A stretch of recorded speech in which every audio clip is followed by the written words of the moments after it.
When you use quotes in your writing, it's essential to explain them. A quote on its own doesn't do much unless you show the reader why it's important and how it supports your point. After you include a quote, you need to take time to explain what it means and how it fits into your argument.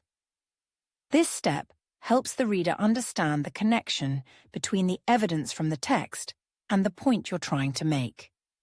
You have two main options when explaining quotes. You can put the quote before the explanation, which is more common. For example, you might write, "Romeo describes Juliet as the sun, showing how much he admires her and how central she is to his life." In this case, the quote is introduced first, followed by an explanation of its meaning.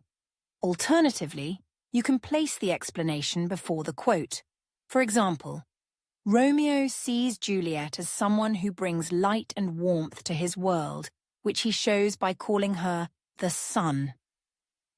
This technique can make your writing feel more varied and natural. Using linking phrases is a great way to make your explanation of the quote flow smoothly. Phrases like, "This shows that," "This suggests," or "This highlights" help connect the quote to your argument. They guide the reader through your thinking process, showing how the quote backs up your point.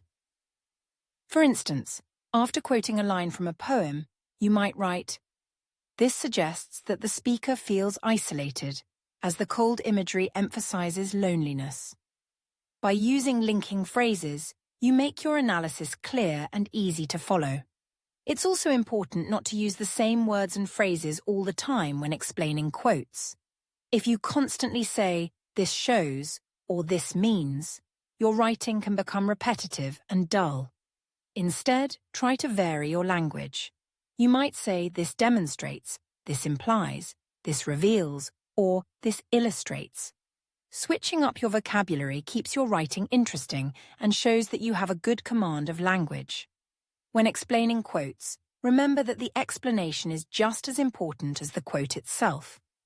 The quote provides evidence, but your explanation is what connects that evidence to your argument. Without a clear explanation, the quote doesn't add much value to your writing. You need to show the reader exactly why the quote matters and how it helps prove your point. In summary, always explain every quote you use, either before or after the quote itself. Use linking phrases to connect the quote to your argument, but make sure to vary your language to keep your writing engaging. The more clearly and thoughtfully you explain your quotes, the stronger and more persuasive your essay will be.